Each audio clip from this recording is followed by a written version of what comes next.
اعوذ باللہ من الشیطان الرجیم، بسم اللہ الرحمن الرحیم، رب اشرح لی صدری ویسر لی امری واحلل عقدۃ من لسانی یفقہوا قولی۔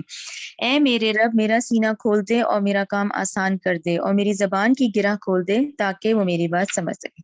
اللہم ارنا الحق حقا وارزقنا اتباعہ وارنا باطلا باطلا وارزقنا اجتنابہ۔ اے اللہ، ہمیں حق کو حق کر دکھا اور اس پر چلنے کی توفیق عطا فرما، اور باطل کو باطل کر دکھا اور اس سے بچنے کی توفیق عطا فرما، آمین۔ یہ انشاءاللہ اب آپ لوگ سب ذہن میں رکھیں، آج ہم یہ 28ویں پارے کی آخری سورہ تحریم پڑھ رہے ہیں، اور یہ پھر دیکھیں ذہن میں لے آئیں کہ پورا 28واں پارہ سورہ حدید سے ہم شروع ہوئے تھے۔ یہ 10 صورتیں ہیں جو کہ سورہ تحریم تک، یہ ہم لوگ 10 صورتیں جو یہ مدنی دور میں رہے تھے، تو یہ مدنی دور کی صورت ہے جو کہ اب ہم شروع کریں گے۔ اس میں آپ پہلے تو لکھیں کہ تحریم کا مطلب کیا ہے۔ تحریم کا مطلب ہے حرام کر دینا، ٹھیک ہے، کہ حلال چیز، یہ چیز ہے، اس کو اپنے اوپر حرام کر دینا جو ہے وہ تحریم کہلایا جاتا ہے، ٹھیک ہے۔ اچھا، اب اس صورت کو شروع کرنے سے پہلے ذرا سا یہ نوٹس دیکھ لیتے ہیں تاکہ ہم لوگوں کا ذہن تیار ہو جائے انشاءاللہ، کہ کیونکہ ہم جب جوڑے پڑھتے آ رہے تھے تو میں نے کہا تھا کہ سورہ طلاق، سورہ تحریم، یہ پھر ایک جوڑے کی شکل ہے، سورہ طلاق اور اب سورہ تحریم۔ تو سورہ طلاق کیا ہے؟ سورہ طلاق پھر وہی سارا پس منظر ذہن میں رکھا کریں کہ یہ میاں بیوی کے اختلافات کی وجہ سے جو پیدا ہونے والی سچویشن ہوتی ہے، وہ مسائل جو ہوتے ہیں وہ سورہ طلاق کہلائی جاتی ہے، ٹھیک ہے۔ کہ اس میں سورہ طلاق کیا ہے کہ اختلاف کی وجہ سے ایسی سچویشن آ گئی کہ اب یہ ساتھ رہنا مشکل ہو گیا ہے، ٹھیک ہے نا، طلاق۔ اچھا، اب سورہ تحریم کیوں اس کا جوڑا ہے؟ سورہ تحریم میں یہ سچویشن ہے کہ شوہر اپنی بیوی کی محبت میں آ کر کوئی ایسا کام کر بیٹھے جو شریعت میں جائز نہیں ہے، ٹھیک ہے نا۔ یعنی دو ایکسٹریم سچویشن لگتی ہے نا، کہ ایک وہ ہے کہ جہاں پر اتنی اختلافات ہیں کہ آخر ساتھ نہیں رہا جا رہا۔ اب یہاں کیا سچویشن ہے جو ہم پڑھیں گے، دیکھیں دونوں چیزیں ہائی لائٹڈ کی گئی ہیں۔ سورہ طلاق جہاں ہے وہاں سورہ تحریم کا مین ہے ہی یہی، سٹارٹنگ میں جو واقعہ ہے وہ بھی ہم ابھی پڑھتے ہیں کہ شوہر اپنی بیوی کی محبت میں آ کے ایسا کام کرے جو شریعت میں جائز نہیں ہے، لیکن اس نے ایک حلال چیز ہے جس کو حرام ٹھہرا دیا۔ اس طرح سے دونوں سچویشن۔ اچھا، یہ ہم پڑھیں گے 5 آیات، دیکھیں 1 سے 5 جو شروع کی ہم 5 آیات پڑھیں گے، اس میں یہ واقعہ بھی آپ کو بتاتی ہوں، اور یہ بیسکلی جو ہے یہ واقعہ کیوں بتایا گیا ہے، یہ اس لیے آپ کو اور مجھے سمجھانے کے لیے ہے کہ میاں بیوی کے درمیان جتنے روزمرہ کے زندگی کے معاملات ہیں ان کو اعتدال کے ساتھ لے کے چلو، نہ سورہ طلاق والی کنڈیشن اور سورہ تحریم والی، بلکہ کیا ہے، اسلام ہمیں کس بات کا زور دیتا ہے کہ اعتدال میں رہیں، کیونکہ یہ دونوں میاں بیوی کے روزانہ کے جتنے روزمرہ کے معاملات ہیں اس میں اعتدال ہو، ٹھیک ہے نا۔ ایک طلاق، ایک تحریم، دونوں ایک سچویشن ہے، ایک سچویشن ہے، تو ہمیں 5 آیات میں یہ سمجھایا جائے گا کہ اس کو اعتدال میں رکھو، ٹھیک ہے۔ اچھا، اس کے بعد آئیں گی 6، 7، 8، یعنی 1 سے 5 آئلی قوانین، 6، 7، 8 جو ہیں وہ تو بالکل ذہن میں رکھیں، جیسے کہتے ہیں یہ باقاعدہ مردوں سے خطاب، یعنی سورہ تحریم کی یہ جو 6، 7 اور 8 آیت ہے، یہ ایسے ہیں جیسے اے اہل ایمان، یعنی ڈائریکٹ جسے نہیں کہتے کہ یہ مردوں کی کیا رسپانسبلٹیز ہیں، کیونکہ دیکھیں مرد ایک اس کے انڈر رعیت ہوتی ہے، ایک آدمی ہے، اس کے اندر اس کی بیوی، اس کے بچے آتے ہیں، اسی طرح اہل ایمان مردوں سے خطاب ہے اس میں، ٹھیک ہے نا۔ جیسے کہ اپنے اہل عیال کو جہنم کی آگ سے بچاؤ، یعنی ایک آدمی کی کیا ذمہ داریاں ہیں وہ ان آیات کے اندر ہیں 6، 7، 8، کہ اپنے اہل عیال کو جہنم کی آگ سے بچاؤ، دین کی سمجھ بوجھ ہو، بچوں میں اور فیملی میں کیا ہو، یہ چیز ہو، ان کے ہاں دین کی سمجھ بوجھ ہو، اللہ کا تقوی ہو، آخرت کی فکر ہو، اور یہاں ہم پل صراط کا بھی پڑھیں گے، اور پل اردو کا ورڈ ہے، صراط رستے کو ہی کہتے ہیں، ٹھیک ہے۔ تو ہم اردو پڑھنے والے جو ہیں اس کو پل صراط کے ہی نام سے ہم لوگ جانتے ہیں، ٹھیک ہے نا۔ یعنی آیت نمبر 6، 7، 8 جو ہے وہ آپ پل صراط، اور یہ اہل ایمان یعنی مردوں سے خطاب ہوگا، ٹھیک ہے۔ اچھا، اس کے بعد دیکھنے میں تو یہ میں نے لکھا ہے نا 9، 10، 11، 12، لیکن جو 9 ہے نا وہ اکیلی ایک آیت ہے جس میں منافقین کا ذکر ہے، جیسے اس پورے اس میں 9 ایک دم پھر منافقین کی بات آئے گی۔ اس کے بعد جو 10ویں، 11ویں، 12ویں ہے وہ بھی بہت اہم آیت ہے، خاص کر کے ہم خواتین کے لیے، خاص کر کے عورتوں کے لیے، کہ عورتیں جو ہیں وہ اپنے دین، ہمارا دین، ہمارے اپنے عمل، ہمارا ایمان، ہمارے فرائض، یعنی ہمارے لیے بھی تو ہے نا کہ انڈیویجل ہے، جہاں مردوں پہ اتنی ذمہ داری ہے وہاں عورتوں پہ بھی اتنی ہی ذمہ داری ہے. یعنی ہم یہ نہ سمجھ لیں اس چیز کو کہ بھئی ٹھیک ہے گھر کا مرد کر رہا ہے نا، بھئی وہ تو کر رہا ہے نا، ہم کیا کر رہے ہیں. تو یہ ہم پڑھیں گے 10 11 12 میں کہ عورتیں اپنے دین اعمال ایمان کی فرائض کی خود ذمہ دار ہیں. ٹھیک ہے. اچھا اب اس کے بعد پھر جو نیکسٹ نوٹ ہے یہ آپ لوگ کی اس کو آپ لوگ لکھ لیں کہ ظاہری بات ہے یہ پولیس رات پر ساری ہیں جو ہم آیات پڑھیں گے وہ پولیس رات کے. یہ آپ لوگ جب خود سے پڑھیں گے تو آپ لوگوں کو بہت اچھا لگے گا کہ پورے مسلم کی حدیث اتنی طویل حدیث ہے، یا حدیث بخاری کے یہ نمبرز ہیں اتنی طویل ہے کہ آپ ان کو خود پڑھیں آج. اور یہ دیکھیں آگے 3 دفعہ آج ہم پڑھیں گے. پہلے ہم نے سورہ مریم 71 میں پڑھا تھا پولیس رات کا، پھر ہم نے سورہ حدید 12 میں پڑھا تھا، اور اب یہ لاسٹ ٹائم سورہ تحریم 8 ہے. تو اس بات کی پتہ ہے اہمیت ڈاکٹر صاحب اس بات کو ہی جیسے کہتے نہیں کہ بھئی جس بات کی تکرار ہوتی ہے نا تو اس بات کی اہمیت بہت زیادہ ہوتی ہے. جیسے حضرت آدم کا 7 دفعہ ہے، ماں باپ کی خدمت کا 4 مقامات ہیں، یعنی تکرار ہے نا کہ اس بات کی اہمیت کو سمجھو. اسی طرح یہ پولیس رات کا تیسری دفعہ آج آپ لوگ پڑھیں گے، اور تینوں اپنی اپنی جگہ بہت ڈیٹیل میں ہے. ٹھیک ہے نا، یہ بھی ہو گیا. اچھا اور نیکسٹ جو ہے یہ دعا ہے، یہ بہت خوبصورت ہے، یہ آپ لوگ ضرور یاد کر لیں. سب ہے رمضان کا مہینہ ہے، یہ حضرت آسیہ کی دعا ہے جو کہ فرعون کی بیوی ہیں. ٹھیک ہے نا، کہ رب ابنی لعندک بیت فی جنتی، کہ اے میرے رب تو بنا میرے لیے اپنے ہاں. دیکھیں کتنی خوبصورتی ہے کہ اپنے ہاں ایک گھر جنت میں بنا. تو یہ آپ لوگ سب ضرور یاد کر لیں. وہ چھوٹی سی دعا ہے جو کہ اب اس میں سورہ تحریم میں آئے گی. اب چلیں سورج شروع کریں. ٹھیک ہے، ہو گیا کلیئر. اور ارے ہاں سوری، یہ واقعہ بھی پڑھ لیتے ہیں تاکہ آیات کلیئر ہو جائیں آپ لوگوں کو. اب واقعہ غور سے سنیں آپ لوگ، کیونکہ واقعہ جو سنیں گے تو پوری آیات اس واقعے پہ چلیں گی، تاکہ اب آپ کو پتہ ہے نا کہ جیسے ہم واقعہ ذہن میں رکھ لیتے ہیں تو جو آیات ہے نا وہ اس میں نام نہیں آئیں گے لیکن واقعے میں آئیں گے. اچھا یہ جو ہے یہ میں نے یہ جو اصل بیان چل رہا ہے نا اسی میں سے لیا، کیونکہ سب سے خوبصورت ڈیٹیل سے اصل بیان میں ہی یہ واقعہ بیان کیا گیا ہے. یہ اسی میں ہی اگر آپ سب کے پاس ہے نا تو اسی میں ہی صحیح بخاری کی حدیث کے مطابق یہ ریفرنس ہے. ٹھیک ہے نا. اچھا حضرت نبی کریم صلی اللہ علیہ وآلہ وسلم نے جس چیز کو اپنے لیے حرام کر لیا تھا وہ کیا تھی؟ ٹھیک ہے نا، تحریم کا مطلب ہی یہی ہے، جو کیا حرام کر لیا تھا انہوں نے اپنے آپ پہ، جس پر اللہ تعالیٰ نے اپنی ناپسندیدگی کا اظہار فرمایا. اس سلسلے میں جو مشہور واقعہ ہے وہ صحیح بخاری کا ہی ہے، جو کہ یہ ہے کہ آپ صلی اللہ علیہ وسلم حضرت زینب بنت جہش رضی اللہ تعالیٰ عنہ کے پاس کچھ دیر ٹھہرتے اور وہاں شہد پیتے تھے. ٹھیک ہے نا. حضرت حفصہ اور حضرت عائشہ، آپ لوگوں کو پتا ہے نا حضرت حفصہ حضرت عمر کی بیٹی اور حضرت عائشہ حضرت ابو بکر کی بیٹی. ٹھیک ہے. حضرت حفصہ اور حضرت عائشہ رضی اللہ تعالیٰ عنہما دونوں نے وہاں معمول سے زیادہ دیر تک آپ کو ٹھہرنے سے روکنے کے لیے یہ اسکیم تیار کی. کلیئر ہو گیا نا کہ وہ جو آپ صلی اللہ علیہ وسلم نے ٹائم فکس کیے ہوئے تھے کہ بھئی تھوڑی تھوڑی دیر سب کو وقت دینا ہے، اس میں جو حضرت زینب ہے ان کے پاس وہ تھوڑی دیر زیادہ بیٹھنے لگے. جب زیادہ بیٹھنے لگے تو ان دونوں نے یہ آپس میں ڈیسائیڈ کیا کہ ان کو وہاں ٹھہرنے سے روکنے کے لیے یہ اسکیم تیار کی کہ ان میں سے جس کے پاس بھی آپ صلی اللہ علیہ وسلم تشریف لائیں گے تو وہ ان سے یہ کہیں گی کہ اے اللہ کے رسول، آپ صلی اللہ علیہ وسلم کے منہ سے مغافیر، مغافیر دیکھیں لکھا بھی ہوا سامنے، مغافیر کس کو کہتے ہیں؟ مغافیر ایک قسم کا پھول ہے جس میں سے ایک بساند آتی ہے، یعنی اس پھول میں سے آتی ہے. اب دیکھیں نا جب شہد کی مکھی نے وہاں سے شہد لیا تو وہ اس شہد میں بھی آ گیا. بات کلیئر ہو گئی نا کہ انہوں نے کیا آپس میں اسکیم تیار کی کہ ہم یہ کہیں گے جب آپ وہاں سے آئیں گے حضرت زینب کے پاس سے تو ہم کہیں گے کہ آپ کے منہ سے مغافیر کی بو آ رہی ہے. چنانچہ انہوں نے ایسا ہی کیا. کس نے؟ حضرت حفصہ نے، حضرت عائشہ نے. آپ صلی اللہ علیہ وسلم نے فرمایا میں تو زینب رضی اللہ تعالیٰ عنہ کے گھر سے صرف شہد پیا ہے، اب میں قسم کھاتا ہوں کہ میں نہیں پیوں گا. ٹھیک ہے نا. اب یہ حلال چیز ہے شہد، انہوں نے قسم کھا لی آپ صلی اللہ علیہ وسلم نے کہ اب میں قسم کھاتا ہوں کہ میں نہیں پیوں گا، لیکن تم یہ بات کسی کو بتانا مت. ٹھیک ہے نا. انہوں نے ان کو منع کیا کہ حضرت حفصہ کے، یہ حضرت حفصہ کے بارے میں آتا ہے کہ ان کو کہا کہ تم بتانا نہیں لیکن میں نہیں اب پیوں گا نا. تو یہ جو ریفرنس ہے یہ صحیح بخاری کے اندر ہے جو کہ تفسیر سورہ تحریم کی ہے، یہ اس کے اندر سے آتا ہے. اچھا ایک واقعہ نیچے بھی لکھا ہوا ہے، یہ آپ لوگ خود سے پڑھیں، لیکن جب میں نے تفسیر میں چیک کیا تو میجورٹی کی رائے ہے کہ یہ جو واقعہ میں نے پڑھا ہے نا انہوں نے کہا یہ اوتھینٹک ہے. یہ زیادہ سب کی علماء کی رائے کے مطابق یہ جو میں نے ابھی پڑھا ہے یہ اس پہ بیس ہوتی ہے، یہ آیات جو ہیں اس پہ نازل ہوئی ہیں. رائٹ. چلیں اب یہ واقعہ ذہن میں رکھیں, اب یہ آیات پڑھیں تو انشاءاللہ آپ لوگوں کو کلیئر ہو جائیں گی. چلیں, اعوذ باللہ من الشیطان الرجیم, بسم اللہ الرحمن الرحیم. شروع اللہ کے نام سے جو بہت مہربان اور نہایت رحم کرنے والا ہے. دیکھیں, یا ایھا النبی, ٹھیک ہے, اے نبی کریم صلی اللہ علیہ وآلہ وسلم, لما کیوں, تحرمو, آپ حرام کرتے ہیں, یعنی آپ نے اپنے اوپر ٹھہرا لیا, یعنی اس کو ہم کیا تفصیل سے کہیں گے کہ کیوں آپ نے اپنے اوپر ٹھہرا لیا, ماں اس چیز کو جو اللہ حلال کی ہے, اللہ نے لکا آپ کے لیے, یعنی آپ کے لیے ایک چیز جو حلال ہے تو آپ نے کیوں اپنے اوپر اس کو حرام ٹھہرایا.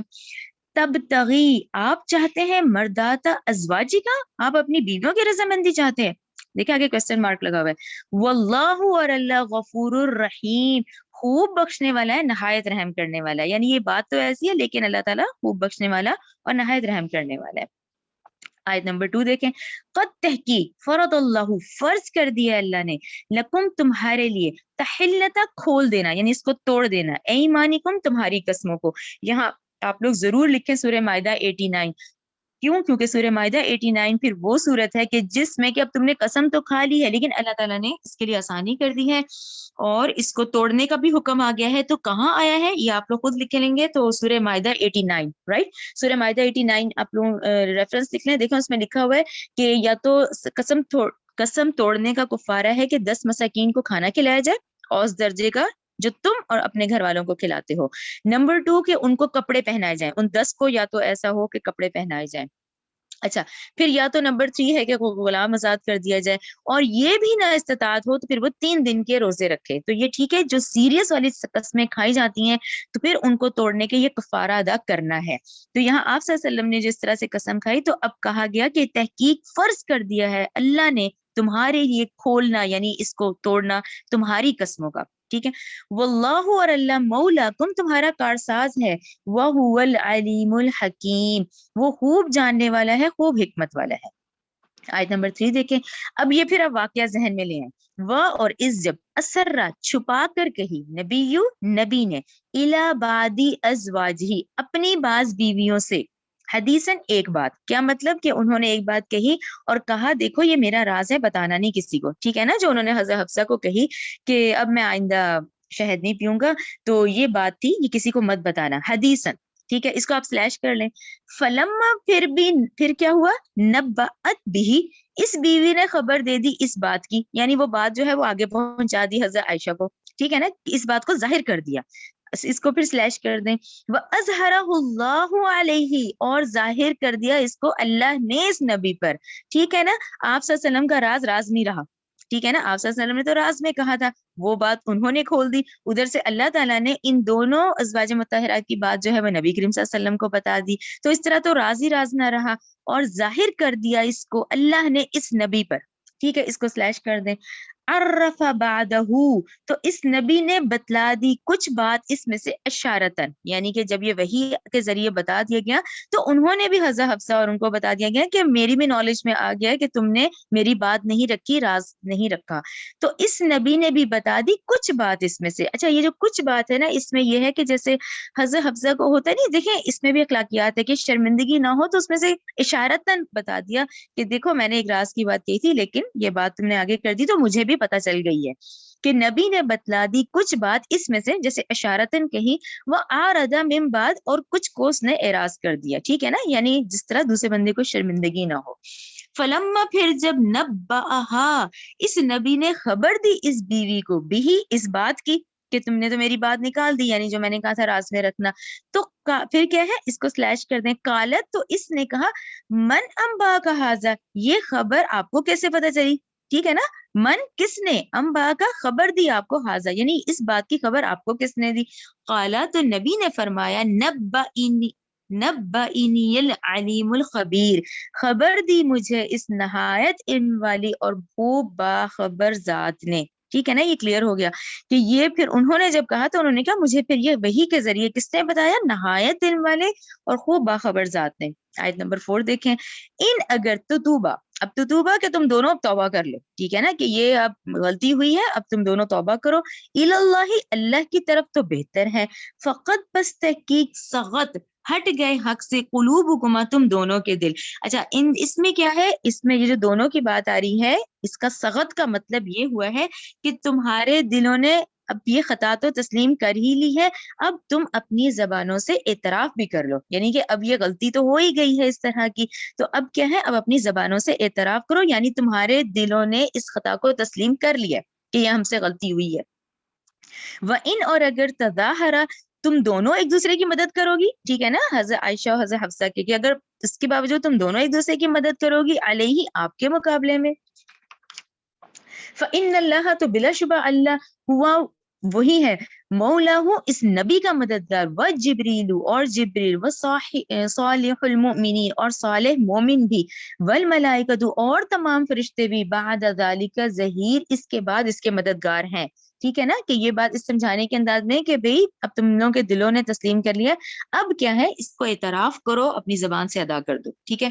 اچھا یہاں سب سے اہم یہ نقطہ ہے کہ ایک دم آپ دیکھیں نا بات کیسے ہوتی ہے کہ بھئی اگر جیسے تم دونوں نے یہ کیا ہے, تو اگر پھر بھی تم آپ صلی اللہ علیہ وسلم کے مقابلے میں مدد کرتی ہو, تو اللہ تو مددگار ہے اپنے نبی کا, جبریل بھی, صالحین بھی اور فرشتے بھی. تو اس میں اہم نقطہ پھر یہ آتا ہے کہ وہ تمہارے تو شوہر ہیں, لیکن تم لوگ اصل میں سب کے سب نبی کریم صلی اللہ علیہ وسلم کی امتی ہو. ٹھیک ہے نا, وہ اللہ کے رسول ہیں اور تم سب اس کے امتی ہو. آیت نمبر 5, ایسا امید ہے کہ ربہ اس کا رب, ان اگر طلق کنہ کہ وہ نبی طلاق دے دیں تمہیں, ان یہ کہ یبدلہ کہ بدلے میں دے دے اس کو, ازواجن بیویاں, خیرن بہتر, من کنہ تم میں سے. اچھا اب وہ کیسی ہوں, کہ اللہ تعالیٰ کہہ رہے ہیں کہ اگر وہ نبی تمہیں طلاق دے اور اس کے بدلے میں بہترین بیویاں ہوں, کیسی, من کنہ تم سے, مسلماتن جو مسلمان ہو, مؤمناتن مومن ہو, قانتاتن فرما بردار ہوں, تائباتن توبہ کرنے والیاں ہوں, عابداتن عبادت گزار ہوں, سائحاتن روزے دار ہوں, سیباتن شوہر دیدہ ہوں, و ابکاران یا پھر وہ کنواریاں ہوں. یہاں آپ لوگ سیبات کو ہائی لائٹ کریں, کیونکہ جو سیبات ہے نا, یہ سیبات کا مطلب کیا ہے, سیبات کا مطلب یہ ہوتا ہے کہ ایسی خاتون جس کی نکاح کے بعد طلاق ہو گئی ہو یا وہ بیوہ ہو. پھر نبی کریم صلی اللہ علیہ وسلم کی حضرت عائشہ کو چھوڑ کے تمام ہی جو ازواج مطہرات ہیں وہ تمام سیبات ہیں. ٹھیک ہے, یہ سی والا جو ہے نا سیبات ہی ہے. اچھا اس میں ایک نقطہ تو آپ لوگوں کو کلیئر ہو گیا نا کہ سیبات کون ہے, ایک حضرت عائشہ کو چھوڑ کے تمام سیبات ہیں. اچھا اس میں ڈاکٹر صاحب نے جو اہم نقطہ بیان کیا, انہوں نے کہا ہے کہ اس آیت کو غور سے پڑھیں کہ یہ جتنی کوالٹیز ہیں نا, کہ اللہ تعالیٰ نے کہا کہ اگر وہ تمہیں طلاق دے تو ان کے بدلے میں ہم ایسی دے دیں گے, تو در حقیقت اس کا معنی جو مطلب ہے اس آیت کا وہ یہ ہے کہ تم جتنی ازواج مطہرات ہو تمہارے اندر یہ کوالٹیز ہیں, یہ تمام کوالٹیز ازواج مطہرات کی سیرت و کردار بتایا گیا ہے کہ یہ تمام جتنی ازواج تھیں یہ مسلمان بھی تھیں, یہ مومن, فرما بردار, توبہ کرنے والی, عبادت گزار, روزے دار تھیں. تو اس کے بعد یہ بات اس طرح سے سمجھائی جا رہی ہے کہ اس میں یہ بیسکلی یہ ان کے کردار کی جھلک بھی ہے, لیکن یہ بھی کہا جا رہا ہے کہ اگر تم ایسے کرو گے تو ہم تو اسے بہتر یہ لا دیں گے. لیکن یہاں بیسکلی بات ہے کہ ان تمام جو ازواج مطہرات کا جو کردار ہے وہ یہی والا ہے جو اس آیت کے اندر ہے, آیت نمبر 5 میں جو بتایا جی. ٹھیک ہے, آیت نمبر 5, ہاں ٹھیک ہے, یہ آئلی زندگی پہ ہم یہاں پہ آپ لوگ اس کو سلیش کر دیں. یہ جو پہلی 5 آیات ہیں یہ ہیں. اچھا اس کا جو بیسکلی وہی ایک لائن میں ہی ہے کہ یہ دونوں جو سورہ طلاق اور سورہ تحریم ہم نے پڑھی, ہم نے یہ آیات پڑھی, تو اس میں یہ ہے کہ میاں بیوی کے درمیان جتنے معاملات طے ہوں یہ سارے اعتدال کی شکل میں ہوں. ٹھیک ہے, اس میں ہر چیز میں اللہ تعالیٰ کی فرما برداری جو ہے وہ سب سے اوپر ہو, کہ اللہ تعالیٰ کے حکم کے مطابق ہی تمام معاملات کیے جائیں. ٹھیک ہے, یہ 1 سے 5 آیت آگے چلیں, آگے آ جائیں 6, 7, 8 کی طرف, جو کہ میں نے آپ کو کہا تھا کہ خاص کر کے یہ پھر اہل ایمان مردوں سے خطاب کیا جا رہا ہے. کیسے, اب آپ یہ دیکھیں, یا ایھا الذین آمنو, اے لوگو جو ایمان لائے ہو, کو کو دیکھیں, تم بچاؤ. ٹھیک ہے, تم بچاؤ, انفسکم اپنے نفسوں کو. سب سے پہلے کہاں اشارہ ہے کہ پہلے تو تم صحیح ہو, یعنی اپنے نفسوں کو تم بچاؤ. ٹھیک ہے نا, کہ یہ دیکھیں نفس ہی تو ہوتا ہے جو انسان کو ورگلاتا ہے, کہ تم بچاؤ اپنے نفسوں کو, واہلیکم اور اپنے اہل عیال کو, نارن اس آگ سے بچاؤ. اس کو یہاں آپ لوگ تھوڑا سا رک جائیں اس آیت کے اتنے حصے پہ, کہ اے اہل ایمان تم بچاؤ اپنے نفسوں کو, اپنے اہل عیال کو, کس سے, اس آگ سے بچاؤ. اب یہاں آپ لوگ لکھیں ذرا سورۃ تغابن 14, سورۃ تغابن ہم نے پڑھی ہے, آپ لوگوں کو یاد آ جائے گی. یہ آیت بڑی سخت آیت تھی سورۃ تغابن 14 کی, میں آپ کو اس کا ترجمہ بتاتی ہوں کہ اے اے ایمان کے دعوے دارو تمہاری بیویوں اور تمہاری اولاد میں تمہارے دشمن ہے، پس ان سے بچو. تو میں نے آپ کو بتایا تھا کہ دیکھیں اس میں بڑا سخت انداز ہے، لیکن در حقیقت اس کا یہ مطلب نہیں ہے کہ یہ تمہارے دشمن ہے، بلکہ ان کی بے جا ضروریات اور ان کی خواہشات اور ان کی باتیں پوری کرتے کرتے تم اپنا ایمان خراب کرتے ہو. یہ آیا تھا سورہ تغابن 14 میں، لیکن وہاں انداز ایک اس طرح سے تھا سخت والا. اب یہاں دیکھیں ڈفرینٹ انداز ہو گیا ہے. یہاں ہے کہ تم خود بھی بچو اور اپنے اہل عیال کو بھی اس آگ سے بچاؤ. اور دیکھیں آئلی قوانین پہ تو سب سے زیادہ آیات ہیں، تو اس کا ہرگز یہ مطلب آپ لوگ ذہن میں مت لائیں. یہ بات کا پریشرائز اس وجہ سے ہے کہ دیکھو یہ اولاد اور یہ بیویاں یہ کیا ہے، یہ تمہارے اہل و عیال ہیں. پہلے تم اپنے نفس کو بچاؤ اور اپنے اہل عیال کو بھی بچاؤ اس آگ سے، یعنی یہ خبردار ہو جاؤ، اس آگ سے بچاؤ. تو اس میں دیکھیں اہم نقطہ یہی آتا ہے کہ تمہاری ایک مرد کی ذمہ داری صرف یہی نہیں ہے کہ ٹھیک ہے وہ بے جا خرچ کرے، وہ بے جا وسائل دے اور ہر ضرورت کی چیز پوری کرے، اور بے جا دونوں کی، چاہے وہ بیوی ہے چاہے بچے ہیں، ان کی خواہشات پوری کرے. بلکہ کس طرح ہو، اب کیسے وہ آگ سے بچیں گے؟ اب آگ سے کیسے بچیں گے؟ آگ سے اس لیے ہی بچیں گے جبکہ وہ پوری دین کی سمجھ بوجھ گھر کے فیملی ممبرز کو ہو، پھر ان کو کیا ہے جہنم سے کی آگ سے بچانے کی فکر ہو، تقوی ہو، یہ فکر ہوگی. تو پھر یہ والی کنڈیشن آئے گی کہ اپنے آپ کو بھی بچاؤ اور اپنے اہل عیال کو بھی اس نار سے بچاؤ. اچھا یہ دیکھیں یہ کیسے، اگلا حصہ دیکھیں. وہ قودھا، اور اس کا ایندھن ہے، الناسا کون، لوگ، والحجارہ اور پتھر. اب کیوں کہا گیا کہ ایک طرف ہے کہ بھی اپنے اہل ویال کو بچاؤ اس آگ سے، اور اس کا ایندھن یہی لوگ بنیں گے، پتھر اور لوگ بنیں گے؟ یہ کیوں کہا گیا؟ دیکھیں جب وہی والی بات کہ جب فوکس ہی یہی ہوگا کہ صرف خواہشات پوری کرنی ہے، صرف ہر طرح کے وسائل سے نوازنا ہے، اور بڑے ناز و نم سے بچے پل رہے ہیں، بڑے ناز و نم سے ان کی ہر بات پوری کی جا رہی ہے، تو اللہ تعالیٰ نے کہا تم خود اپنی اولاد کو ہی تم خود اپنی اولاد کو ہی جہنم کا ایندھن خود بنا رہے ہو. یعنی تم خود اس وقت سب سے بڑے دشمن ہو. اگر تم ان کو آخرت کی فکر نہیں کروا رہے، وہ ان کی یہ تیاری نہیں کروا رہے، اپنی اولاد کو تم ان کے ناز نخرے اٹھا کر، اور اگر وہ آخرت کی سمجھ بوجھ نہیں ہے تو تم ہی سب سے بڑے دشمن ہو، اور تم خود ان کو تیار کر رہے ہو جہنم کا ایندھن بننے میں. تو یہ بہت اہم آیت ہے اس لحاظ سے کہ تم بچاؤ اپنے نفسوں کو، یعنی اپنی، اس کے بعد اپنے اہل عیال کو اس آگ سے بچاؤ، کیونکہ اس کا ایندھن ہوں گے لوگ اور پتھر. تو یہی پھر بچے ہوں گے، تو پھر اللہ تعالیٰ نے کہا تم خود ان کے دشمن ہو پھر اگر تم یہ سمجھ بوجھ نہیں دے رہے ہو. اور حجارہ پہ تو آپ لوگ یاد ہوگا کہ بقرہ سے لے کے ابھی تک ہم مسلسل آج یہ دنیا میں جتنے اب تک کے وہ بت ہے نا، یہ جتنے اس وقت اپنے ہاتھوں کے بنائے ہوئے ہیں جو کہ پوجے جا رہے ہیں، یہی سارے جہنم میں پھینکے جائیں گے. ٹھیک ہے، یہ پتھر میں، کیونکہ سب کی یہی رائے ہے. اور آپ کو یاد ہوگا ہم بقرہ سے ہی پڑھ رہے ہیں کہ دیکھیں آج ہمارے سامنے اتنا بڑا، آج کے جدید دور کی ہم کیا بات کریں، پورا انڈیا اس وقت یہ والے شرک میں مبتلا ہے، اپنے ہی ہاتھوں سے بت بنا کے ان سے پوج رہے ہیں. تو یہی پتھر ہیں جو پھینکے جائیں گے، اور اس کا ایندھن کیا ہوں گے؟ لوگ اور پتھر. ٹھیک ہے، علیہا، اب آپ دیکھیں یہ بات کی سختی ہے کہ یہاں پر ہوگا کیا، علیہا اس پر مقرر ہے، ملائکۃ فرشتے، غلاظ تن مزاج، یعنی بہت سخت، کیسے، شداد سخت گیر قسم کے جو فرشتے ہیں جن کی وہاں ڈیوٹیز ہیں. لا یاسون، نہیں وہ نافرمانی کرتے اللہ کے حکم کی، ماں جس کا امرہم، جس کا انہیں وہ حکم دیتا ہے، جو حکم دیں انہیں، وہ یفعلون، وہ کرتے ہیں، ما یؤمرون، وہی ہے جو وہ حکم دیے جاتے ہیں. آپ کو یہ بات سمجھ آئی کہ وہ جب اللہ رحم کرے، اللہ تعالیٰ ہمیں اس سے بچائے رکھے کہ جب وہ پھینکے جائیں گے اور وہ جو چیخنا چلانا ہوگا، تو وہ اتنے سخت ان کے دل ہوں گے کہ انہیں کسی کے رونے پیٹنے سے کوئی غرض نہیں ہوگی، بلکہ کیا، وہ جو اللہ نے ان کو نہیں وہ فرمانی کرتے اللہ کی، جس کا وہ امرہم، جو اللہ نے ان کو حکم دینا ہے انہیں وہی کرنا ہے. پھر تم چیخو گے، تمہارے چیخنے چلانے کا کوئی فائدہ نہیں ہوگا اس وقت، کیونکہ دارالامتحان تو اب ہے اس وقت. یہ بات سمجھ رہے ہیں نا آپ لوگ کہ وہ، آپ دیکھیں آیت کی کنٹینیوٹی، اور ہم جب سلیش کرتے ہیں تو ہمیں کلیئر ہو جاتی ہے کہ اے لوگوں جو ایمان لائے ہو، بچاؤ اپنے نفسوں کو، اپنے اہل و عیال کو آگ سے، ڈیش سلیش کر دیں، اسی کا ایندھن بناؤ گے پھر تم ان کو، ورنہ کس کا ایندھن ہوں گے؟ لوگ اور پتھر، ڈیش سلیش. پھر اس پہ مقررہ جو فرشتے ہیں وہ سخت گیر قسم کے ہیں، انہیں کوئی افسوس نہیں ہوگا، کوئی ان کے دل میں رحم نہیں آئے گا تمہارے چیخنے چلانے پہ. نہیں وہ نافرمانی کرتے اللہ کی، جس کا انہیں حکم دیا جاتا ہے، اور وہ وہی کرتے ہیں جو ان کو حکم دیتا ہے اللہ تعالیٰ. ٹھیک ہے نا، یہ یہاں سے بہت سخت آیت ہے. اور دیکھیں اس میں اپنے آپ کو بھی لایا کریں، مرد اس کے انڈر بیوی بچے، اور بیوی کے انڈر بچے ہوتے ہیں. یعنی ہم پہ یہ بہت بڑی ذمہ داری ہے.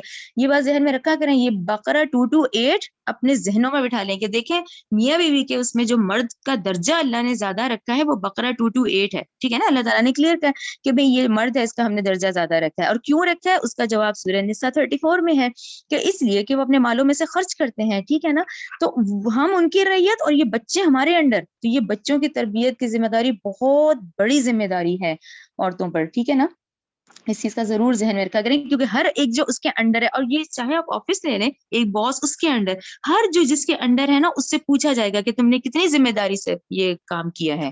ٹھیک ہے نا. آیت نمبر 7 دیکھیں, 6 7 8 تینوں وہی ہے. آیت نمبر 7 دیکھیں, یا ایھا الذین, اے لوگو جو کفروا, اے لوگو جنہوں نے کفروا کفر کیا, لا تعتذروا اليوم, نہ تم عذر پیش کرو گے آج. یہ اب آپ لوگوں کو انشاءاللہ کلیئر ہو گیا ہوگا. دیکھیں وہاں پہ ایکسکیوز کی گنجائش نہیں ہوگی ہمارے پاس کہ اللہ ٹائم نہیں تھا, یہ نہیں تھا, وہ نہیں تھا, اس کی تو گنجائش ہی نہیں ہے. ہوگا کہ تم نے کیا کیوں نہیں, ہر چیز تھی یعنی تم نے نہیں کیا. یہ ساری سستی آج ہماری ہوگی کہ یہ ہم کر سکتے تھے, یہی واحد اختیار ہے اس وقت ہمارے پاس, اور کچھ اختیار نہیں ہے. پورے فیصلے پلان ہم لائف گزارتے ہیں. یہ جو نیکی اور برائی کرنے کا اختیار ہے نا, اس پہ ہم عذر نہیں. یہ دیکھیں اللہ تعالیٰ کہیں گے وہ لوگ جنہوں نے کفر کیا نہ تم عذر پیش کرو آج کے دن. ٹھیک ہے نا, انما بس تجزونا, تم بدلہ دیے جاؤ گے, ما کنتم تعملون, وہی جو کچھ تم عمل کر کے آئے ہو. ٹھیک ہے نا, ہم نے یہاں سے خالی ہاتھ جانا ہے, جسٹ اپنے اعمال ساتھ لے کے جانے ہیں. ٹھیک ہے, اور یہ دیکھیں یہ سختی کیوں ہے اس آیت میں, جس کا ریزن ہی یہ آج آسمانی کتاب ہے جو ہمارے پاس ہے کہ اس کے ہونے کے باوجود بھی تم صحیح نہیں ہوئے. تمام دیکھیں نا, یہ امتحان تو آسان ہو گیا نا کہ کتاب میں ہر چیز موجود ہے, تمام نبی کریم صلی اللہ علیہ وسلم کی احادیث اور سنت موجود ہے. اس کے باوجود بھی اگر ہم اپنی مرضیاں کرتے ہیں تو دیکھیں پھر ہمارے پاس کوئی عذر نہیں ہوگا.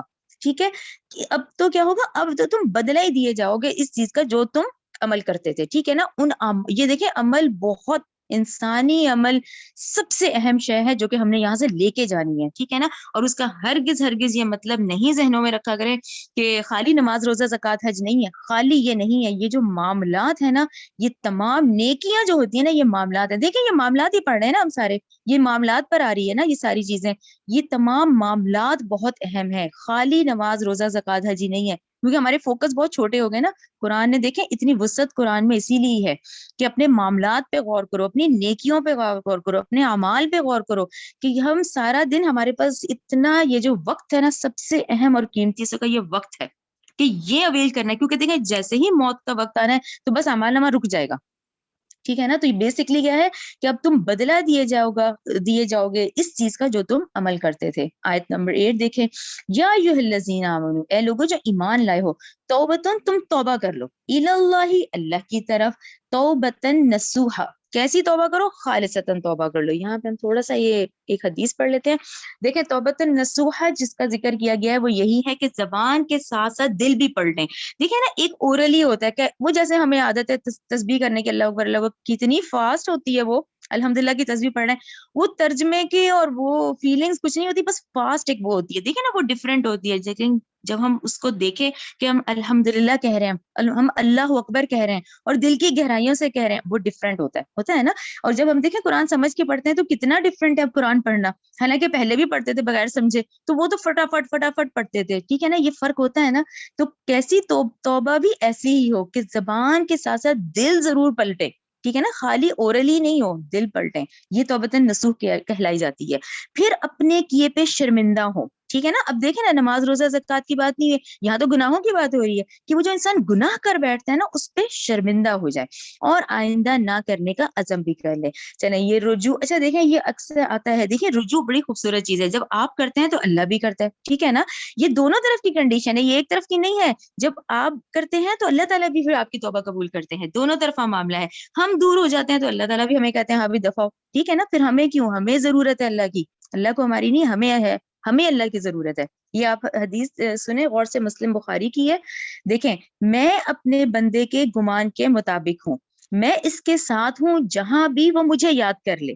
اللہ کی قسم یقیناً اللہ اپنے بندے کی توبہ پر اس شخص سے بھی زیادہ خوش ہوتا ہے جو جنگل میں اپنی گمشدہ چیز پا لیتا ہے. جو ایک بالشت میرے قریب آتا ہے میں ایک ہاتھ اس کے قریب آتا ہوں. جو ایک ہاتھ میرے قریب آتا ہے میں 2 ہاتھ اس کے قریب آتا ہوں. جب وہ میری طرف چلتا ہوا آتا ہے تو میں اس کی طرف دوڑتا ہوا آتا ہوں. ٹھیک ہے نا, اس کو کہتے ہیں توبتن نسوخ, خالصتن توبہ. ٹھیک ہے نا. اچھا یہاں پر یہ ہاں ایک حدیث بھی ہے, یہ ابن ماجہ کی ہے کہ گناہ سے توبہ کرنے والا ایسا ہو جاتا ہے جیسے اس نے کبھی گناہ کیا ہی نہ ہو, لیکن کیسی توبہ ہو, پھر خالصتن ہو. ٹھیک ہے. اچھا اس کے بعد نیکسٹ دیکھیں آیت, ہاں یہ اس کو سلیش کر دے, جیسے مین حصہ تو 8ویں کا یہ ہو گیا نا, اس میں ذرا کافی ساری باتیں ہیں اس آیت میں, تو اس آیت کو ہم سلیش کرتے ہیں. تو پہلا حصہ یہ توبتن نسوخ کا آیا ہے, خالصتن توبہ والا. اب اگلا دیکھیں, اسا امید ہے ربکم تمہارا رب, یہ کہ یکفرا دور کر دے, انکم تم سے سیئاتکم تمہاری برائیاں, ویدخلکم, اچھا یہ جو ہے نا سیئاتکم تمہاری برائیاں دور کر دے, اس پہ آپ لوگ لکھیں سورہ زاریات 50. سورہ زاریات 50 جو ہے یہ آپ لوگ پڑھ کے آئے ہیں پہلے. سورہ زاریات 50 کا مفہوم آیت کا یہ ہے کہ جیسے ہی تمہیں پتا چلے تم نے گناہ کیا ہے اور تمہیں ریئلائز ہو جائے تو فوراً اپنے رب کی طرف دوڑو, فوراً اس کو پلٹ جاؤ. ٹھیک ہے نا, یہ نہیں کہ گناہ کرتے چلے جاؤ. تو یہ اس کا مفہوم میں آپ کو بتا رہی ہوں کہ امید ہے کہ تمہارا رب یہ کہ دور کر دے تم سے تمہاری برائیاں. اس پہ سورہ زاریات 50 ضرور لکھیں آپ لوگ. اچھا آگے دیکھیں, اچھا یہ کرنے کے بعد وَيُدْخِلَكُمْ, یہ آپ کنیکشن دیکھیں اس آیت کا کہ تم توبہ کرو گے تو تمہارے وہ جو گناہ ہے وہ ہم تم سے دور کر دیں گے.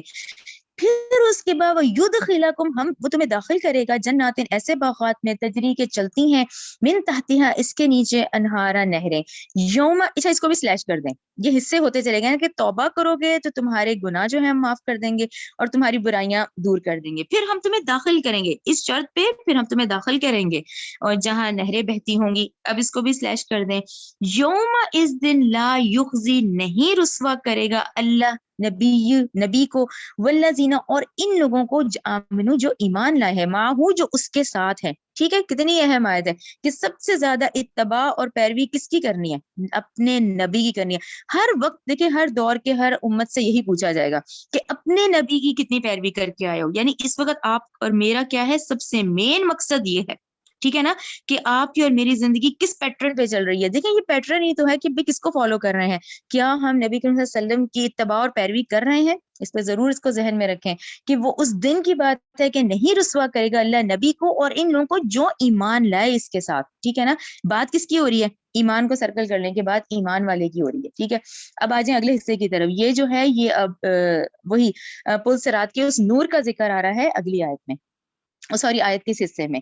دیکھیں, نورہم, اس کا نور, یسعا, دوڑ رہا ہوگا, بین ایدیہم, اس کے آگے. کیا مطلب اس کا, کیونکہ پیچھے سے ایمان کی بات اور آ رہی ہے تو جو آگے نور دوڑ رہا ہوگا نا وہ ایمان کا ہوگا, رائٹ. ٹھیک ہے نا, وہ لوگ جو ایمان لائے ہیں ان کے ساتھ ہوگا نورہم, ان کا نور, یسعا, وہ دوڑ رہا ہوگا, بین ایدیہم, ان کے آگے. یعنی جو ہمارے ایمان کے نور ہوں گے نا, کہ اس وقت ایمانی کنڈیشن کتنی ہے, وہ تو آگے دوڑ رہا ہوگا. اور اگلا حصہ کیا ہے, بی ایمانہم, اور ان کے دائیں جانب ہوگا. 2 نور دیکھیں اس آیت سے کلیئر ہوتے ہیں. ڈاکٹر صاحب نے کہا یعنی کہ دیکھیں اس آیت کو سمجھیں کہ آپ کے فرنٹ میں جو پل صراط پہ نور ہوگا وہ کون سا ہوگا, کہ اس دنیا کی ایمانی کنڈیشن کیسی تھی تمہاری. یعنی ایمان تھا اللہ پر, ایمان تھا فرشتوں پہ, ایمان تھا آخرت کے دن پہ, ایمان تھا کہ اپنا محاسبہ دینا, یہ ایمانی کیفیت ہے. تو ایمانی کیفیت والا جو نور ہے وہ آگے ہوگا, بین ایدیہم ہوگا. وہ بھی ایمانہم جو ہے وہ داہنی ہاتھ والا یعنی رائٹ ہینڈ والا, وہ کون سا ہوگا, وہ اعمال صالح کا ہوگا. یعنی یہ اس نور کی کنڈیشن بھی بتا دی گئی کہ یہ نور فرنٹ آگے ایمان والا, دائیں ہاتھ والا تمہارے اعمال صالح کا ہوگا. یہاں پہ میں آپ لوگوں کو ریمائنڈر کے طور پہ ذرا آپ لوگ یہ لکھ لیں سارا اپنے پاس. آپ لوگوں نے سب سے پہلے سورہ مریم پڑھی ہے, سورہ مریم آیت 71, رائٹ. سورہ مریم آیت 71 پہلا مقام تھا. سورہ حدید آیت 12 دوسرا مقام تھا. سورہ تحریم آیت 8 آج تھرڈ ٹائم آپ لوگ پڑھ رہے ہیں.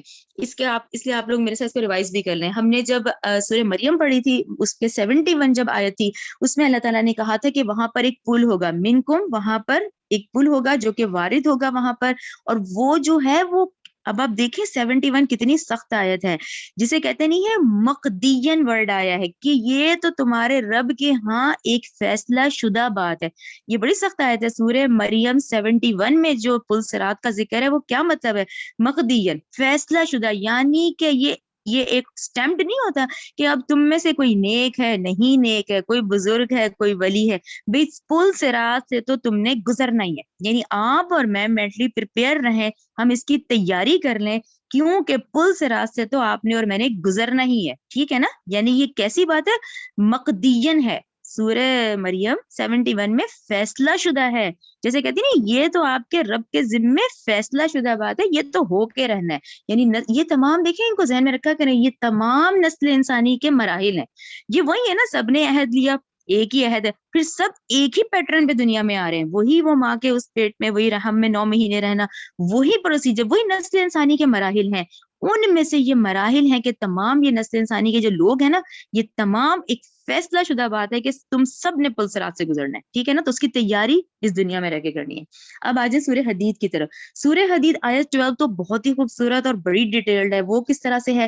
اس میں جب منافق مرد اور منافق عورتیں کہیں گے کہ ہمیں بھی تھوڑا سا اپنے نور کا حصہ دو، تو وہ کیا کہیں گے؟ ایمان والے، وہ ایمان والے کہیں گے یہ تو ہم پیچھے سے لے کر آئے ہیں. یعنی اب تو وہ ختم ہو گیا ہے، یہ تو قاعدہ قانون دنیا کا تھا، یہ تو دنیا سے ہم لے کر آئے ہیں، اب کچھ نہیں ہو سکتا. ٹھیک ہے نا؟ یعنی یہ جو آج ہم محنت کریں گے نا، یہ وہ نور ہوگا، ایمانی نور بھی ہوگا اور ہمارے صالح کا نور بھی ہوگا. ٹھیک ہے؟ اور یہ آج پھر آپ کا تھرڈ ٹائم ہے.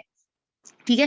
تھرڈ ٹائم میں دیکھیں تینوں میں نئی بات ہے. ایک میں فیصلہ شدہ ہے، ایک میں ہے کہ ہم تو دنیا سے لائے ہیں، اور ایک میں ہے کہ تمہارا ایمان آگے جو نور ہوگا وہ آگے ہوگا، اور تمہارا جو ایمانہم، جو تمہارے دائیں ہاتھ والا، یہ تمہارے اعمال صالح ہوں گے. اچھا اب تھوڑا سا اور بھی دیکھ لیں. یہ جتنے میں نے آپ کو احادیث آپ لوگوں نے شروع میں نوٹ ڈاؤن کر لی ہوں گے نا، تو اس کی سمرائز صرف میں آپ کو بتاؤں گی. حدیثیں بہت لمبی ہیں.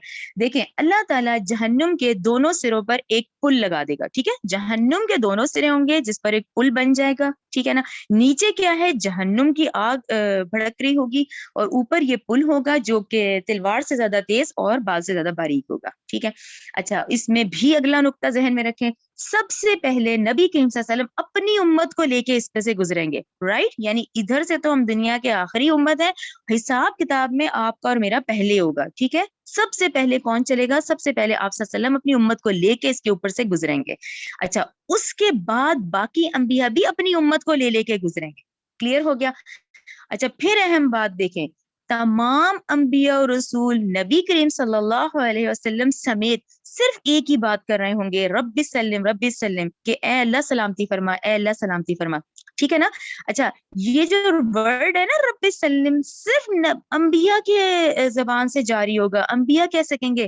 ہماری کنڈیشن وہاں گونگوں والی ہوگی، یعنی بالکل خاموش جیسے گونگے ہوتے ہیں. جسٹ ایک کس کی اجازت ہوگی؟ یہ انبیاء اور رسول جو ہے نا، وہ صرف رب سلم کہیں گے وہاں سے گزرتے ہوئے. باقی جو تمام لوگ ہیں وہ گونگے ہوں گے. ٹھیک ہے؟ اچھا اس پل پر آنکڑے لگے ہوئے ہوں گے جو گزرنے والوں کو زخمی کر رہے ہوں گے. ٹھیک ہے؟ اچھا پھر اس میں رفتار کی بھی بات ہے کہ کچھ لوگ جو ہیں وہ بجلی کی سی تیزی سے گزریں گے، کچھ لوگ گھسیٹ کر گزریں گے، کچھ لوگ ہوا کی تیزی سے گزریں گے، کچھ لوگ گھڑ سوار کی طرح، گھوڑے جیسے گھوڑے پہ بیٹھنے والے اس طرح گزریں گے، کچھ لوگ اونٹ سوار کی طرح گزریں گے، کچھ جو ہے وہ پیدل چلنے والوں کی طرح گزریں گے. اور سب سے اہم بات یہ حدیث میں ہی آپ کو مل جائے گی کہ پل کی لمبائی تو اللہ ہی جانتا ہے، اس کی کوئی ہمیں نہیں پتا، اس کے بارے میں ہمیں نہیں معلوم. اچھا اس پوری سچویشن میں آپ لوگ کیونکہ سورہ فتح پڑھ رہے ہیں، سورہ فتح والی سورہ فتح، تو اس سورت کی وہ جو آیت ہے نا پہلی، اس میں آپ لوگ یاد رکھیں کہ قیامت کے دن جو امن ہے وہ اللہ تعالیٰ نے نبی کریم صلی اللہ علیہ وسلم کو ہی دیا. باقی سب پریشان ہوں گے سب. ٹھیک ہے؟ لیکن یہ امن والی جو کنڈیشن ہے وہ نبی کریم صلی اللہ علیہ وسلم کے لیے ہوگی. ٹھیک ہے؟ تو یہاں نبی کریم صلی اللہ علیہ وسلم کی جو امت سے محبت ہے وہ ہمیں ان احادیث میں بہت ملتی ہے کہ وہ پل صراط میں بھی کہیں گے کہ میری امت کو بچا لے. پھر وہ جہاں اعمال نامے ہمارے تولے جائیں گے وہ وہاں بھی کھڑے ہوں گے کہ اللہ میری امت پہ رحم فرما. پھر جہاں حوض کوثر ہوگا وہ وہاں بھی کھڑے ہوں گے کہ اللہ میری امت کو بچا لے، کیونکہ ان کی جو امت سے محبت ہے، جو ہمیں یہ جو میں نے آپ کو حدیث نمبر دیے اس میں سب بہت ڈیٹیل سے یہ جسٹ میں نے اس کو سمرائز کیا کچھ لائنوں میں کہ یہ سچویشن ہو کہ یہ طے شدہ بات ہے کہ آپ نے اور میں نے ایک دن اس میں سے گزرنا ہے، لیکن اس کی تیاری ہمیں اس دنیا میں، یہ دارالامتحان میں کرنی ہے. اب یہاں جب ہم دنیا کی محبت میں پڑ جائیں گے پھر ہم اس کی تیاری نہیں کر سکیں گے. یہ بات آپ ذہن میں رکھیں، ٹھیک ہے. یہ تینوں مقامات بھی ہو گئے اور یہ حدیث آپ لوگ اپنے طور پہ پڑھیں. اور یہ ایک اور حدیث ہے وہ بھی آپ لوگ یہ حدیث نہیں، یہ ڈاکٹر صاحب نے ایک بات بیان کی ہے جیسے ابن جریر کی طرف سے، لیکن آپ یہ پڑھ لیں. یہ مجھے ریفرنس نہیں ملا، یہ جیسے انہوں نے اپنی بات نہیں جیسے وہ کر رہے ہوتے تو اس میں کہا ہے انہوں نے کہا ہے کہ کسی کا نور اتنا تیز ہوگا جیسے مدینہ سے عدن تک. عدن اب آپ کو یاد ہے نا، وہی یمن کا علاقہ، عدن شہر، یعنی اتنا نور ہوگا. کہاں مدینہ ہے کہاں یمن ہے. کسی کا نور تو اتنا تیز ہوگا کہ مدینہ سے عدن تک کی مسافت کے برابر فاصلے تک پہنچ رہا ہوگا. کسی کا نور مدینہ سے صنعاء تک کا ہوگا اور کسی کا اس سے کم ہوگا، یہاں تک کہ کوئی مومن ایسا بھی ہوگا کہ جس کا نور اس کے قدموں سے آگے بھی نہ بڑھ سکے گا. ٹھیک ہے نا. یہ ساری اب انشاءاللہ آپ لوگ وہ پڑھ لیں گے نا احادیث، تو بڑے کلیئر ہو جائے گا آپ لوگوں کو انشاءاللہ، تاکہ اس کی تیاری میں بھی ہم لوگ اسی طرح تیاری کر سکیں انشاءاللہ. ٹھیک ہے کہ یہ طے شدہ بات ہے کہ وہاں سے ہمیں گزرنا ہے.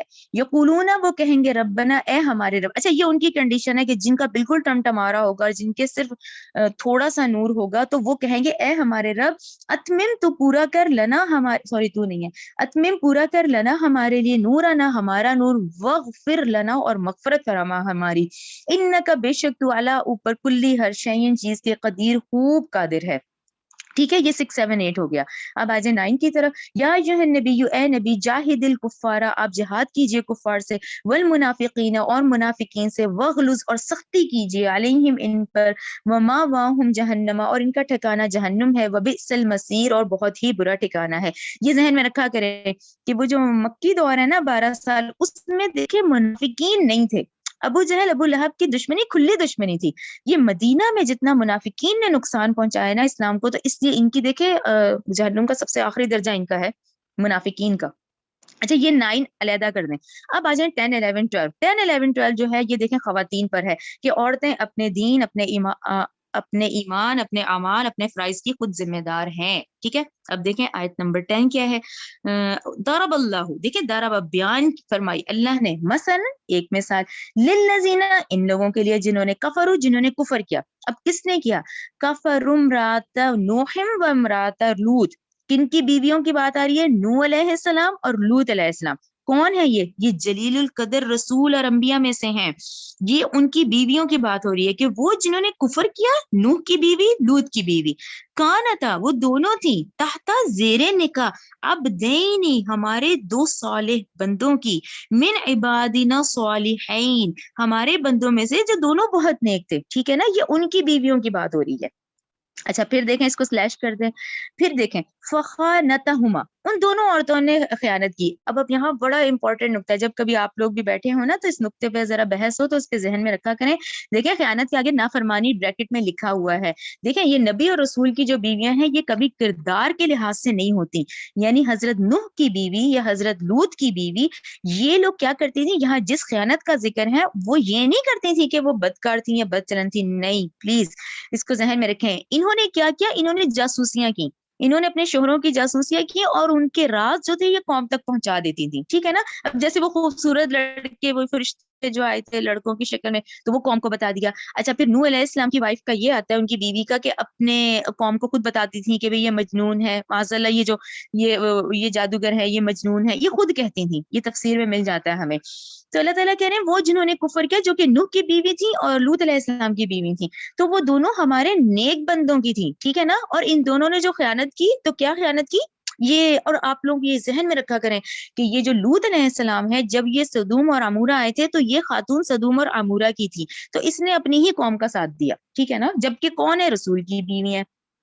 اب آگے دیکھیں، فلم یغنیا، پھر نہ فائدہ دیا ان دونوں رسولوں نے، یعنی دونوں کے میاں کامنا ہے نا، دونوں رسولوں نے نہیں فائدہ دیا، انہما، ان دونوں عورتوں کو، من اللہ، اللہ کے مقابلے میں، شیئن، کچھ بھی، یعنی ان کے رسول، یہ وہی والی بات جو انسان کہتا ہے نا ابھی گھر والے ہی ہیں، بھئی یہی بچا لے گا، اتنا نیک ہے. ہر ایک کے اپنے اپنے اعمال کا وہ خود ذمہ دار ہے، کوئی دوسرے کی مدد نہیں کر سکے گا. اس دن یہاں پر تو ہے ابھی، یہاں تو قاعدہ قانون ہے کہ آپ جتنی اولاد میں محنت کریں، جتنا کر سکتے ہیں سب کر لیں، لیکن اس دن کے قاعدے قانون کے مطابق کوئی رسول، وہ دونوں رسول نہیں انہوں نے فائدہ دیا ان دونوں کو، ان دونوں عورتوں کو، ٹھیک ہے نا.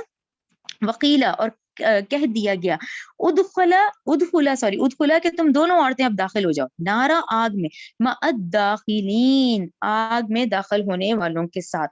یہاں پر دیکھیں یہ ضروری ہے، یہ ہم لوگ یہ دیکھ رہے ہیں کہ نبی صلی اللہ علیہ وسلم کی ہمیں سیرت سے، صحیح بخاری کی حدیث سے کون سی بات ملتی ہے. دیکھیں یہی والی بات کہ دیکھیں وہاں کوئی ایک دوسرے کے کام نہیں آئے گا، جبکہ یہ جلیل القدر رسولوں کی بیویاں ہیں. یہ اسی لیے یہ بات واضح کر دی گئی ہے کہ نبی کریم صلی اللہ علیہ وسلم نے اپنی دعوت کے آغاز میں قبیلہ قریش میں بالخصوص، اب قبیلہ قریش کے بالخصوص اپنے قریبی رشتہ داروں کو جمع کیا، اور آپ صلی اللہ علیہ وسلم نے فرمایا اے قریش کے لوگوں، اپنے آپ کو اللہ کی گرفت سے بچانے کی کوشش کرو، میں اللہ کے مقابلے میں تمہارے کچھ کام نہ آ سکوں گا. اے بنی عبد المطلب، میں اللہ کے مقابلے میں تمہارے کچھ کام نہ آ سکوں گا. اے عباس بن عبد المطلب، ٹھیک ہے نا، ان کے چچا کا نام ہے، میں اللہ کے مقابلے میں تمہارے کچھ کام نہ آ سکوں گا. اے صفیہ، اللہ کے رسول کی پھپھی، میں اللہ کے مقابلے میں تمہارے کچھ کام نہ آ سکوں گا. اے فاطمہ، اللہ کے رسول کی بیٹی، تم مجھ سے میرے مال میں سے جو چاہو طلب کر لو، لیکن میں اللہ کے مقابلے میں تمہارے کچھ کام نہ آ سکوں گا. پھر ایک اور روایت ہے کہ اے نبی کریم صلی اللہ علیہ وسلم کی لخت جگر فاطمہ، اپنے آپ کو آگ سے بچاؤ، کیونکہ مجھے تمہارے بارے میں اللہ کے ہاں کوئی اختیار نہیں ہوگا. ٹھیک ہے نا. یہ بات دیکھیں کتنی واضح ہے کہ یہاں انڈیویجول ہے، ہر ایک کا فردن فردن ہم آئے ہیں، فردن فردن ہم نے واپس جانا ہے، اور ہر ایک وہاں پر کوئی بھی یہ نہیں کام آئے گا کہ یہ اتنی بڑی مثال دے کے سمجھایا گیا کہ یہ ہمارے صالحین میں سے ہے، لیکن کوئی فائدہ نہیں ہوا ان دونوں عورتوں کو. ٹھیک ہے نا. آیت نمبر 11 دیکھیں، وَضَرَبَ اللَّهُ، اور بیان فرمائی اللہ نے، مثلا ایک اور مثال، یعنی ایک مثال اور ہے، للذین، ان لوگوں کی، آمنو جو ایمان لائیں. اب یہ کون ہے؟ امرات فرعون، فرعون کی بیوی کی مثال اللہ تعالیٰ نے دی. اب فرعون کون ہے؟ یہ آپ لوگ ذہن میں رکھا کریں، جب فرعون ذہن میں ہے نا کہ یہ بہت بڑی سلطنت، بہت عظیم الشان سلطنت، یعنی کہ اگر یہ ان کی بیوی تھی تو ان کے پاس کیا نہیں ہوگا. یعنی آپ سمجھے عظیم سلطنت کا اس وقت یہ مالک تھا، یہ جو فرعون تھا، اور یہ ان کی بیوی ہیں. اور یہ کون ہے؟ یہ ذہن میں رکھا کریں، یہ بنی اسرائیلی ہی تھیں. حضرت آسیہ جو ہیں، یہ وہی حضرت آسیہ ہیں کہ جب وہ حضرت موسیٰ کا وہ صندوق آ کے محل پہ لگا ہے تو یہ پرورش انہوں نے جب پائی ہے، تو یہ حضرت آسیہ، یہ انہی کا ذکر آتا ہے کہ اللہ نے مثال ایک اور بیان فرمائی، ان لوگوں کی جو ایمان لائی، فرعون کی بیوی. ٹھیک ہے نا. اذ قالت، جب اس نے کہا، رب ابنی لی، اے میرے رب، تو بنا لی میرے لیے، عندک، اپنے ہاں، بیتن، ایک گھر، فی الجنتی، جنت میں. اچھا یہ بات کیوں کہی؟ یہ وہی والی بات ہے. دیکھیں انسان کو ضروری نہیں کہ وہ ان کی ہر ضرورت کی وہاں بہت تھی، بہت بڑی عظیم سلطنت تھی. وہ کیوں پریشان ہے؟ وہ اس کے کافرانہ رد عمل سے، اس کے کافرانہ اعمال سے، فرعون کے، وہ اس سے بیزار ہو گئی تھی. اور یہ آپ لوگ یاد رکھیں کہ جب موسیٰ علیہ السلام کا یہ جو ہم پڑھتے نہیں آ رہے کہ جب وہ جادوگر سجدے میں گر گئے، تو اس وقت یہ بھی ایمان لے آئی تھی. تو فرعون نے اس کے بعد ان پہ پھر بہت زیادہ ظلم زیادتی کی تھی. ٹھیک ہے نا. تو اس پہ پھر انہوں نے، حالانکہ دیکھیں یہ محل میں کیا کمی ہوگی اس وقت، لیکن اس کے حضرت آسیہ کے شوہر یعنی فرعون کے اس جتنے کافرانہ اعمال سے، وہ ان سے اتنی بیزار تھیں کہ پھر انہوں نے یہ دعا کی کہ اے رب ابنی لی عندک بیتن فی الجنت.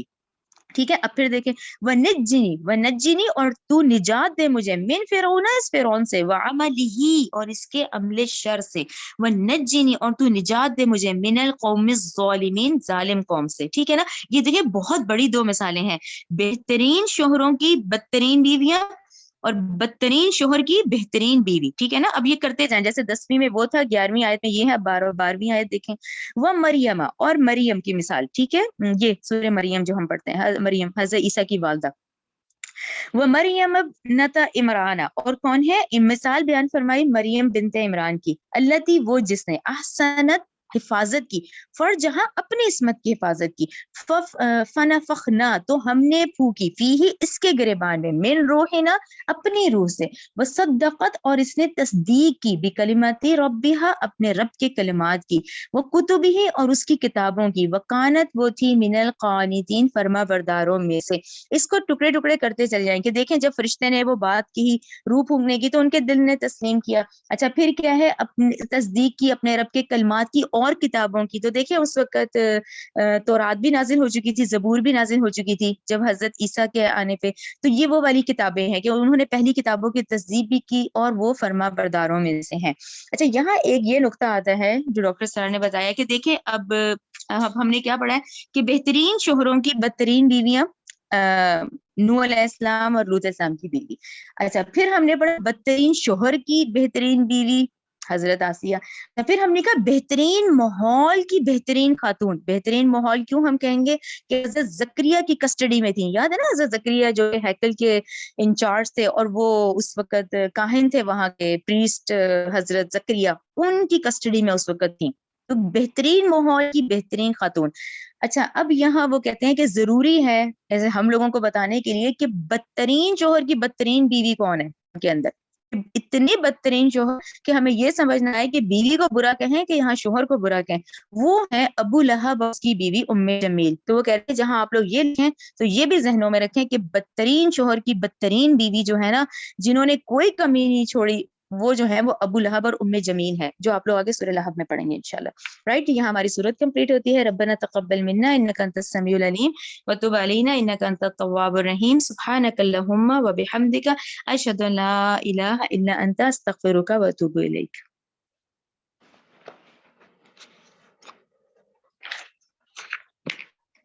نورہم یسعی بین ایدیہم وبایمانہم. اس سے ایک نقشہ سامنے آتا ہے میدان حشر کا. پہلی بات تو یہ جان لیجئے کہ میدان حشر، اس کی حقیقتیں، اس کے واقعات کو صحیح سمجھنا ہمارے لیے ممکن نہیں ہے. یہ عالم غیب کی باتیں ہیں. موت کے بعد سے لے کر جو شروع ہو جاتا ہے عالم برزخ، پھر بعث بعد الموت، قیامت، حساب کتاب، جنت، دوزخ، اس کی جو بھی ہمیں معلومات قرآن میں دی گئی ہیں بس اس پر اکتفا کرنا چاہیے. اس کی زیادہ باریکیوں میں نہیں جانا چاہیے، اس لیے کہ اس کی اصل حقیقت ہم نہیں جان سکتے. وہ تو وہیں جائیں گے تو کھلیں گی باتیں کہ ہاں یہ بات تھی جو فرمائی گئی تھی، یہ بات تھی جو کہی گئی تھی. تو نقشہ کچھ ایسا سامنے آتا ہے کہ ایک تو معاملہ ہوگا کافر اور مسلم کے درمیان تقسیم ہو جائے گی. یہ کفار تھے، جائیں جہنم میں سیدھے سیدھے. یہ مسلمان ہیں. اب مسلمانوں میں پھر واقعی جو سچے مسلمان ہیں اور جو جھوٹ موٹ کے مسلمان بنے ہوئے، ان کے دل میں حقیقی ایمان نہیں ہے، منافق ہیں. اب ان میں بھی ایک سکریننگ کی جائے گی، ایک چھلنی لگائی جائے گی تاکہ منافق ایک طرف رہ جائیں اور جو اہل ایمان حقیقی ہے وہ آگے نکل جائے. یہ جو چھلنی ہے اس کو پل صراط کہتے ہیں ہم اپنی زبان میں. اور یہ صراط ایک پل ہوگا، بہت تنگ سا پل، اور اس پہ شدید اندھیرا ہوگا، اور یہ جہنم کے اوپر ہوگا. نیچے جہنم دہک رہی ہوگی اور اس کے اوپر سے یہ پل صراط ہے. اور اس اندھیرے کے اندر ظاہر بات ہے کہ ٹھوکر کھا کے گر پڑنا جہنم کے اندر، یہ بالکل قرین قیاس ہے. لیکن جب صاحب ایمان ہوں گے دنیا سے، جو ایمان کی اور اعمال صالحہ کی روشنی لے کر آئے تھے، ان کے دل میں سے بھی روشنی نکلے گی. اور اعمال صالحہ کا کمانے والا یہ داہنا ہاتھ ہوتا ہے، داہنی طرف سے بھی روشنی نکلے گی. اس روشنی کے اندر وہ پل کو دیکھتے ہوئے راستہ طے کر کے اور وہ جنت میں داخل ہو جائے گے. لیکن جن کے پاس وہ روشنی نہیں، نہ ایمان تھا نہ اعمال صالحہ تھے، وہ جو ہے وہ ٹھوکریں کھائیں گے، گریں گے اور جہنم میں نکل جائیں گے. یہ ہے جسے ہم عام اپنی زبان میں، پل تو اردو کا لفظ عربی میں تو نہیں ہے، پل صراط ہم جس کو کہتے ہیں وہ یہ ہے.